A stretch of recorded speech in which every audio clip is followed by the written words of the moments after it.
최근 온라인상에서 아몰랑이라는 표현 많이 보셨을 겁니다. 논리가 없거나 불리한 사람이 답을 회피하는 경우를 일컫는다고 합니다. 오는 14일로 예정된 박근혜 대통령의 방미를 두고 아몰랑 미국 갈 거야라고 쓴 트윗이 화제인데요. 메르스 사태와 황교안 국무총리 후보자 인준 등 산적해 있는 현안을 뒤로한 채 방미가 강행될지 관심입니다. 안은필 기자가 보도합니다. 박근혜 대통령은 오는 14일부터 18일까지 미국을 방문할 예정입니다. 박 대통령은 오는 16일 오바마 대통령과 정상회담을 갖고 한미동맹 강화, 북한의 공동대처, 육사회담 재개 등 주로 대북 문제에 대해 논의할 것으로 보입니다. 또 한반도 내 사드 배치, 주한미군 탄저균 실험, 중국, 일본과의 관계 등 민감한 의제들도 산적해 있습니다. 하지만 하루가 다르게 확산되는 메르스 사태와 황교안 국무총리 후보자 인준 문제, 국회와 극심한 충돌을 벌이고 있는 국회법 개정안 문제 등 국내 상황이 녹록지 않아 무리한 방미가 부적절하다는 비판이 나옵니다. 특히 메르스보다 더 위험한 건 박 대통령과 정부의 이른바 아몰랑 대처라는 지적까지 나오고 있습니다. 아몰랑이란 잘 모르겠다의 줄임말로 인터넷 신조어입니다. 논리가 없거나 자신이 불리한 상황에서 대답을 회피하는 사람들을 비꼬는 단어입니다. 박 대통령 특유의 유체이탈 화법이 아몰랑과 유사하다는 겁니다. 박 대통령은 지난 1일 청와대에서 열린 수석 비서관 회의에서 메르스 같은 신종 감염병은 초기 대응이 중요한데 초기 대응이 미흡한 점이 있었다고 말했습니다. 마치 자신은 책임이 없는 듯 거리두기를 하는 책임 회피성 발언이라는 비판을 받았습니다. 박 대통령은 또한 같은 회의에서 메르스 환자의 숫자를 잘못 말하기도 했습니다.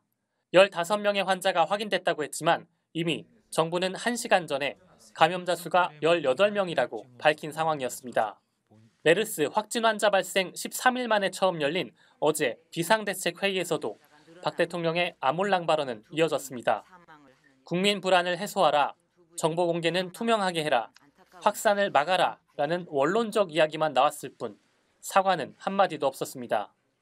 이에 전우용 역사학자는 어제 자신의 트위터에 메르스 아몰랑 미국 갈 거야 라는 사람과 메르스 아몰랑 골프 칠 거야 라는 사람은 사실상 동일 인격자입니다 라고 적었습니다. 그제 메르스 의심 환자로 자택격리 중이던 50대 여성이 골프를 치다 적발된 사건과 박 대통령의 미국 방문을 동일선상에 놓은 것으로 만약 박 대통령이 미국 방문을 강행한다면 사실상 국민의 안전을 내팽개치는 것이란 지적입니다. 문영표 보건복지부 장관도 오락가락하는 모습을 보였습니다. 문 장관은 그제 정부 세종청사에서 브리핑을 열고 마스크 착용하는 것은 메르스뿐만 아니라 전반적인 위생을 위해 장려한다. 하지만 굳이 메르스 때문에 추가적인 조치를 할 필요는 없다고 생각한다고 말했습니다. 하지만 마스크가 굳이 필요 없다고 했던 문 장관은 지난달 23일 인천공항 검역소에서 메르스 대응 상황을 점검하며 마스크를 착용한 바가 있습니다. 황교안 총리 후보자 인준 문제도 험난해 보입니다. 여당은 박 대통령 출국 전인 오는 10일까지 인준 절차를 마무리하겠다는 입장이지만 야당은 연일 철저한 검증을 예고하고 있어 이완구 전 총리의 사퇴로 발생했던 국정 공백이 다시 발생할 가능성도 큽니다. 야당은 오늘 오전 국회에서 인사청문특위 회의를 열고 황 후보자에 대한 새로운 의혹을 쏟아냈습니다.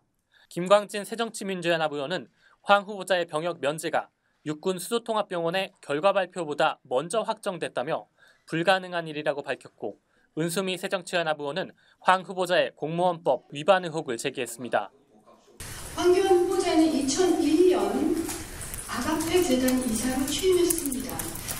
아가페 재단의 등기부 등본을 확인한 결과 황 후보자는 법무부 장관 때도 그리고 총리 후보자인 지금도 아가페 재단의 이사입니다. 공무원은 영리 업무에 종사할 수 없으며 비영리 업무에 종사할 경우 사전 허가를 득해야 합니다. 때문에 사전 허가를 득해야 된다는 공무원법을 위반했습니다. 한편 김준영 한동대 교수는 박근혜 대통령의 이번 방미에 뚜렷한 의제가 없다며 방미 일정 연기가 불가능한 것은 아니라고 말했습니다. 오바마가 저작년이죠. 그 동남아로 가기로 했다가 그 시퀘스터 때문에 미룬 적이 있었거든요. 동남아 방문을 그 다음에로. 그렇게 본다면 이런 사태가 저는 미루는 것이 꼭 불가능하다고 보지는 않습니다. 또한 박 대통령의 방미 일정에 6.15 남북 공동선언 기념일이 껴있다며 해외 순방 시점에 의문을 제기하기도 했습니다.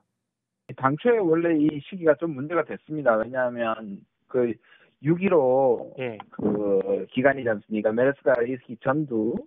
그래서 이 6.15가 단순히 그냥 기념이 아니라 8.15 그 70주년하고 연결시켜서 뭔가 남북 관계라든지 이런 전체적인 무슨 전환점을 할 수 있는 계기였는데, 그래서 그런 부분에 있어서 과연 나가는 게 여러 가지 면에서 좀 부적절하게 느껴지는 게 사실인 것 같습니다. 국민TV 뉴스 안은필입니다.